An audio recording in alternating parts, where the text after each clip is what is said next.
Hello everybody, welcome to another edition of new stuff from DBD.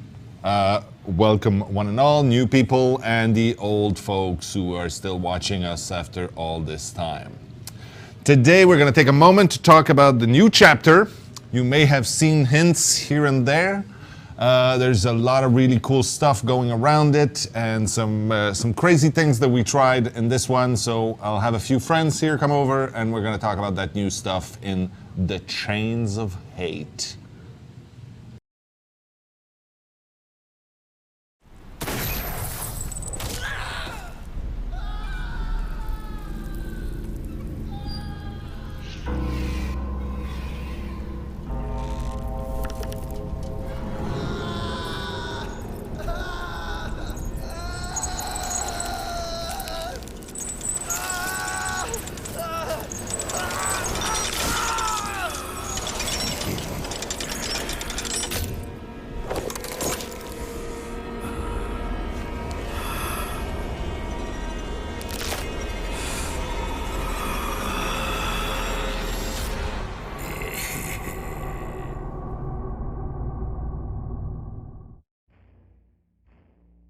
All right, so I've been told I need to introduce a man who needs no introduction, so it's super weird, but here is my good friend, Dave Richard, our creative director and resident beard expert. Nice.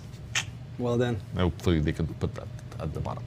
All right, so today we're here to talk about chapter 15, which is called Chains of Hate. Yes, that is correct. So let's talk a little bit about what we're bringing to people in this. Let's start with our new friend, Caleb Quinn. Yeah, the killer, right? Yeah. So the Death Slinger is how we call this gentleman. And for this killer, we wanted to go to a new setting. So we're going to the Wild West. Yeah, that's an interesting choice. So we've been talking about this a little bit internally for a while. Yeah. Why this time? Why wait all this time? Well, actually, we had an idea for the power. You know, that power is something we wanted to do for a long time. Guns is something we wanted to do for a long time in DBD. Actually, he's not the first one with a gun. The Hillbilly is the first one with a gun. True story. It's a club, yeah. And so I'm also a huge fan of the Dark Tower and of Cowboy in general. Are we supposed to talk about this? Because I'm a huge fan too. I think we can say so, it. We've said it before. But this is not the Gunslinger. No, absolutely not. Nothing to do? But like everything in the realm of Western cowboys is very alluring to me. It's really good. So I always wanted to do that. And so yeah, it's a reaction we get internally, right? When we say, hey, we're gonna do horror cowboy. It's like, and it's just like, what? What? Like, what's next? It's Pirates? Ninjas and pirates, yeah. So it's never gonna work, right? But yeah, we made it work. The team did an amazing job with it. Okay, so a little bit more about Caleb. What kind of guy is he? So Caleb is of Irish descent, right? So it's a tale of an immigrant that gets walked all over. So his father's an engineer, and he learns how to be an engineer himself. And all his life, he's gonna create all sorts of contraption that would help living in the Wild West, like helping workers. But he, like his father, he always get walked on. People will steal his invention from him, steal his patent, and then get rich with these invention, and he loses all. So at some point, he's just gonna snap, and he's gonna use one of his invention to assault his boss. So miraculously, this guy doesn't die, but he will be in prison. So Caleb's going to be in prison for 15 years, just thinking about revenge and how he's gonna get out and get this guy killed. Not the most healthy of behaviors, but okay. No, exactly. It explains what he's doing right now. So talk a little bit about the bounty hunter fantasy, like why we wanted to play in there. Absolutely. So just to finish the story and why he gets to be a bounty hunter is that he gets a deal with the warden of the prison where he's kept. So use your invention to get me some prisoner in this prison because it's a business and I want to get rich. So he gets out and invent this spear gun, which allows him to get bounties alive to fill the prison. Alive-ish. Yeah, alive-ish. So some mistakes were made, some people died, but now he can get them alive. So there's something really alluring in the Western team as being a bounty hunter. There's something really powerful in there, and it fits so well into the Dead by Daylight game, right? Because you're not trying to kill them, you're trying to get the bounty and give the bounty to the entity. So it works really, really well. That's very, very cool. So he's the first one who brings in. Well, I mean, the killer's always been first person, but now we have a first person shooter, literally. How the hell did we go around doing that? So basically, the power really feels like you're controlling a soldier in a first-person shooter game, where it's really responsive. It's you fast, aim down the sights and everything. You aim well. You shoot fast. So everything is just like a gun. But the fact that it's a spear and you need to reel in, that fantasy of being able to catch them and bring them back with a piece of machine is really interesting. And it's super fun. Next, let's talk a little bit about our survivor, our new survivor for this chapter, Zarina. Yeah, Zarina. Yeah, you can tell it with an accent if you want. It's yeah, fine. well, I guess. Yeah, so Zarina is a young woman that basically had a traumatic event where her father gets murdered, gets in a hate crime. So basically, her father gets pushed in front of a car. Yeah. And nothing really happens out of this. There's no news about it. There's no nothing. Everybody, nobody cares. No one cares. Nobody cares. And so this inspires her to do film. So she's a filmmaker. To do film about these stories that never get told. So she has a very interesting personality and set of skills. So she goes in and infiltrate companies or groups to be able to get answers and to create movies and to get the truth and get justice out in the world. It's kind of a super intense story. Like the stories of our survivors are not always traumatic. Some are almost mundane, but this one is really like it's very tragic and it's very harsh. And again, in these broadcasts, I never do it justice. You need to read the full story to really understand like the depth of what's going on.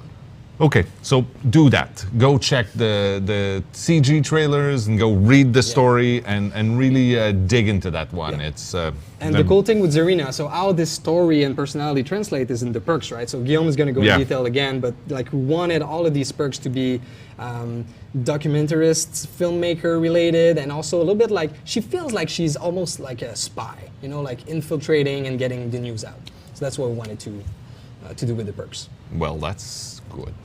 I do like the wide range of characters that we have in the game. I think that's part of. Hopefully, some people who play the game can see themselves somehow. Hopefully, nobody has had that tragic events in their lives, but some have. It's that like life is like that. All right, next up, let's talk a little bit about the saloon. Right. So the map that we made is. I think it's probably I mean, we've done some strange steps in the map making, but this one is taking you somewhere else. Yes, very interesting map, very, very different. And so something that the players, the community will see now is that the maps are transitioning to a new look. Like since 2016 when we started, early beginnings, we had to create maps into a very strict amount of components, and now we're kind of breaking that and making it, well, I think better. So you'll see elements in that saloon map in Glenvale. You'll see that the exit gate is different, the switch to open the exit gate is different. Even the skyline is absolutely. quite drastically different. The whole border is different, and the fact that you have this very rich, like there's a lot of different interiors in there, a lot of different buildings, is very different. And also we have the breakable wall now that's in there. Yeah, that's a huge deal for some people out there because it won some bets, but to lower expectation, you're not going to be able to destroy whatever you want, and you're not going to be able to destroy buildings. Which is how we talked about it in that early Dev Diary, I think, with Ash way back when. It's not the smasher. It's not what's going to happen. No. Yeah, the idea of the breakable walls is to be able to modulate some of the chase loops that are in there. So it's still very impactful in the gameplay balance of the map.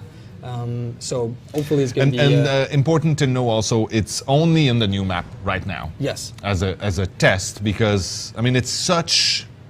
maybe we didn't understand it when we first built the first few maps, but the importance of the layout of the map and the timing of all the elements, level design has become an extreme science here at the Behavior Studio. We didn't understand in the depth we do today. That's it. With all the analytics of the maps. If we bring in a new gameplay mechanic like the breakable wall, we have to make sure to understand it correctly and apply it well to existing maps, which the plan is to actually implement this in earlier maps. Yes. Once we've understood better how it affects gameplay. And it's going to become a tool to be able to address some of the gameplay balance issues that might exist in some map. So let's go back to the saloon, actually. So the player was also going to see that it's a very rich map. There's a lot of interactivity around. There's a lot more, like there's some vultures around. There's a lot more like audio of the wild, basically, of things that are around. So it stands out in that aspect as well. And last but not least, the lighting is very different. We have like this, we actually see the sun in that map. Yeah. So it's just before, like in the evening, so it creates very strong shadows, so it's definitely a different type of way to play, as you can create very strong silhouettes in the open area with that type of light. Thank you very much, Dave. Now, I'm going to try something extremely dangerous that I've been asked to try. Okay, bear with me. Okay, hang on. Hold your breath. So, let me introduce my friend here, Guillaume Bourque, one of our resident gameplay designers. Hello, Matt. Hi. So, what do you mostly focus on killers, right? Yeah, new content, but basically 95% of the time is going to be new killers. Cool. Yep. So, let's talk about Caleb's power, specifically. His spear gun. Yeah, the Redeemer. Yes. So the idea, and I think Dave touched base on it, was that at the beginning we wanted to have the first-person shooter feeling in our game. So basically, you hold the weapon, you hold it like a first person, you go aim down sight really quickly, you shoot, you reload. So basically, when you use the weapon, you feel at ease or at home if you already played. Most players will feel completely comfortable with that. Exactly. So that's one thing. And then after that, the player can focus on hunting, finding survivor, and not struggling with the mechanic, basically. Cool. And so we took the whole aiming down the sights thing, and we took the whole gun, but that's sort of where it stops. Because after that, there's no bullet. Yeah, because there were another rule that we established really quickly. It was that the actual projectile was not making or doing the damage. Okay. So you needed to work a little bit more to be able to injure and down survivors. Because it would have been, well, easy. Nothing is easy in Dead by Daylight to design. But it would have been easy to say, I shoot you, you lose a health level, let's move on. Bang, you're dead. But I'm not sure it would have been for a good gameplay. No, I don't think people would have liked it in Dead by Daylight. Because we're not a shooter game, we're a survival horror game. And the rhythm of the game is not the same. Exactly. So basically the gun is there to put a twist on the chase mechanic. Maybe shorten chases, get a hang of a survivor where you wouldn't have normally. That's where the range and the speed of the weapon. And a few surprises from afar. Yes. And then that's where the real mechanic comes in, where suddenly you're in that mode where it gets up close and personal with the survivor with the killer. Yep. The cameras are facing each other, so basically you cannot get away from it, or almost. And then it's for the killer the moment where if you're able to reel the survivor, where it's really really easy to basically just reel the survivor who cannot get away and hit him. It's interesting also because we created a new moment. Usually you're either in a chase or you've downed them and then you're sort of doing the rest of the stuff. But there's a prep phase that exists for a few killers, like the trapper puts down traps and things like that. But the moment when you've hooked someone and you're reeling them in is a moment you're not in a chase, and it's still possible for them to get away. Exactly. But it's pretty done. Yeah. So if you know you're gonna hit the survivor and your chances are good, it's a feel good moment. Yep. Basically, it's hitting someone who cannot get away. So how do survivors escape once they're hooked? Yes, this is something we... They're not hooked. We have what's the term? Speared. Speared. Okay. Yes. So how do they escape once they're speared? There's a few ways to escape, basically, or break free from the chain, how we call it. The first one is basically if the killer doesn't reel you and you do nothing, over time the chain's... So there's a timer. Yeah, there's a timer. The chain's going to break. So if the killer was to go get a coffee, when he comes back, the survivor is going to be gone. All right. That's one thing. The other thing, the survivor can struggle and pull back. So trying to move backwards or sideways going to pull some tension basically on the chain, and it's going to make it break faster. Okay. And the third way is to put an obstacle, the environment, another survivor, in between the killer and the survivor, in between the chain. So if the chain hits a collision, it's going to build the tension even more. Okay. So if a survivor is able to do both at the same time, like around a corner, or around a tree or pull something? pull back and then bring the chain, like move behind the tree, they're going to be able to escape. Before they get in range for an attack. Exactly. At the same time, the killer can move as well. So you can drag the survivor away from. So there's a bit of a struggle there. Oh yeah. It's like fishing, really. Exactly. So there's a lot of strategy, both for the killer and the survivor, actually, to be able to land your shot and actually hit the survivor, or escape. Good survivor will get in position where they rarely get. Does it have anything to do with the fact that a lot of the really, really big open world games out there have a fishing mechanic, and we're trying to bank on that? I don't know if we can say that. I don't think so. Okay, just checking. So what happens if a survivor breaks free before he's fully reeled in? Okay, so if he breaks free, basically we want to reward the killer for landing a hit. So if a survivor is healthy, he lands a hit, but the survivor breaks free, the survivor is going to get injured and it's going to get the deep wound status effect. So you get injured and you get deep wound. Exactly. Well, basically applying deep wound also injure the survivor. The thing is with deep wound, it doesn't down injure survivor. So basically what we do is every time you escape, the chain breaks free, the survivor gets deep wound. If he's healthy, he gets injured. If he's injured, he stays injured. So we didn't want...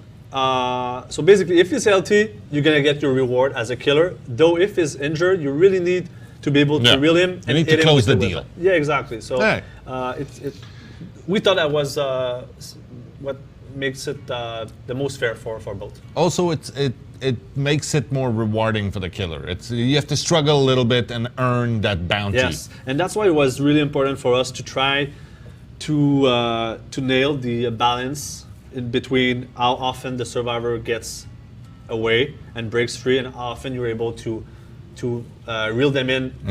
And this is still something with the PTB we're gonna look at. But basically, this is one of the most important things for that mechanic actually to be worthwhile. Cool. Yeah. So let's quickly go over the perks for the killer. People are always super excited about perks. And an interesting bit, at least for me, and it keeps getting more and more interesting, I feel, is that whenever we bring in a new perk in the game, like we test it with a few combinations that we can think of, but at some point there's no way, and it's getting harder and harder to test all the possible combinations of perks versus all the other combinations possible. Totally. So there's some really interesting stuff that's going to pop up out of that. Yes. The first one is called, I believe, Gearhead. Okay, so I'm going to read it out loud so we can understand what it does. So after hitting a survivor 2 times with your basic attack, Gearhead activates for a short duration. Yep. Anytime a survivor completes a skill check while repairing a generator, its aura will be revealed for as long as it's being repaired. So basically, it's a detection perk for the killer. It's a good one. Pretty good, easy to trigger. It's our kind of entry-level perk for this. And it's not the survivor that got hit by the attack. It's No. You just need to attack twice for the perk to be active. I hit you twice. Someone's repairing the generator. It's a skill check. There you Oh, appears. Yeah. go. Second one is called Dead Man's Switch. Yes. So after hooking the obsession, Dead Man Switch activates. Any survivor that stops repairing a generator before it's fully repaired will cause the entity to block the generator until the Dead Man Switch deactivates for a short duration. So if you, when the perk's activated, if you stop repairing the You generator, have to commit. exactly, the generator will be blocked by the entity. All right. I always like those perks that disable gens for Well, a bit. anything that slows down the game and the gen repair progress is usually pretty useful. And any obsession perks is always a good ground for a lot of weird combos. Yes. And the last one is a hex perk called X Retribution. Exactly. So any survivor who cleanses a dull totem will suffer the oblivious status effect for a brief duration. And any X totems that are cleansed, the auras of all survivors will be revealed for a moment as well. So anybody who likes playing with And hexes you wanna will have a protect your X. good Yeah, time with this. Exactly. All right, that's good. Anything else you want to add on the gameplay of the killer? I mean, we had a good time, and it's fun because we knew we wanted we knew the marks we wanted to hit with the shooting mechanic, and then the actual reading mechanic was quite challenging technically and visually because there was some first time for Dead by Daylight. Yeah. For example, being able to move another character because you cannot like push another character in Dead by Daylight. No. But suddenly you You were can able block to push them. Yeah, you and can you can block them. transport You them. cannot push them. So suddenly the killer could drag survivor Yeah. around. So when we requested that in our prototype phase, that was a pretty big deal to be able to move other character around in the match. And also for the chain, for example, it was really easy at the beginning to get like a debug chain, just like a solid, like bright color link between the survivor and the killer. But making it look good. Yeah, look an actual chain, and suddenly it looked like a chain. And can we have it like do something like a bit like a wave, and when it comes back, it's like snaps like that, and it came out great, you know. But we didn't believe we could get all of this looking that good in the Well, short we have amount to of time. push a little bit once in a while. And the team is good. The team is getting quite good. Yeah. Yep. We have to pick our battles, though. Yes, but I think we picked the right one, and it paid off in spades. I think the end result speaks for itself. Yeah. So let's talk about Zarina and her perk, please. Yes, so the first one, off the record. And once you're unhooked or escape from the hook, off the record activates. And when the perk is active, your aura will not be shown to the killer, and grunts of pain will be silenced. Okay. Side note here, if a journalist tells you that something's off the record, do not believe them. There's no such thing as off the record. True story. True story. All right. The next one is called Red Herring. Okay, after briefly working on a generator, you'll see its aura in yellow. The generator will be highlighted until it's fully repaired, unless you start working on a different generator or enter a locker. What happens here? Entering a locker will trigger a loud noise indicator for the killer at the highlighted generator's location. And there's going to be a lengthy cooldown to the perk. So in the realm of the pebble kind of thing. Yes, Where you can, diversion. Yeah. Hey, I'm here, but I'm not messing around a bit with the playing in the killer's head. So that's definitely a perk that's going to be super fun when you're trying to screw with people. I'm like, it's one of those perks that I don't see it becoming a part of the meta of people who want to win every single game, but people who want to screw with people are going to have a blast with that. And I think this perk will be better if fewer people use it, because then you're actually not going to believe that it's the perk. It's like it's going to be great. It's like crying wolf. Exactly. It's exactly like that. I'm gonna get tricked with people because I just like. But it's like the God pebble. knows. You're like when everybody was using the pebble because it was the new perk. Nobody You're like, cared. But now when you get hit with the pebble, you're like, What's that? Totally. It's great. Anyway, the last one is called For the People. Yeah, for the people, if you're at full health, you can instantly heal a survivor from dying to injured or from injured to healthy. In the process, you become injured yourself, you receive the broken status effect, and you become the obsession. So, And- oh, no, I was gonna say that's pretty intense. Like that's a critical perk. yeah, but some people like to do that, take the hit, be the hero basically. Yeah, absolutely.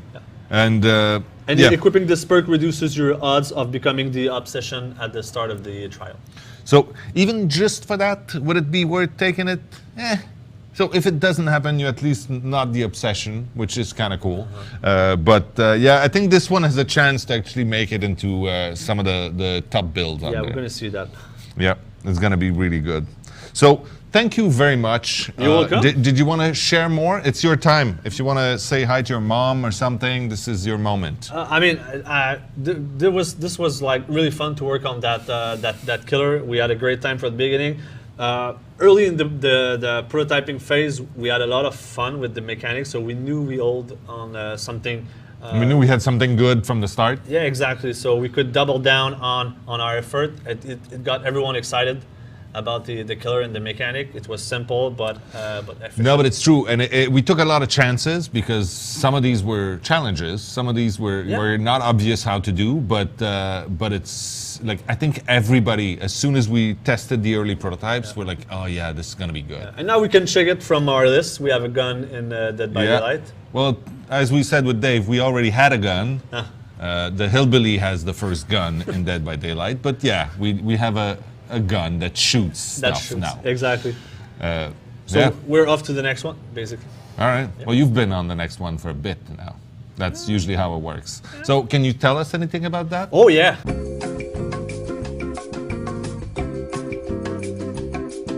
All right. Thank you very much for spending a little time with us. Hope you had a good time. We certainly did. And you can get your hands on the chapter 15 for Dead by Daylight, The Chains of Hate, March 10.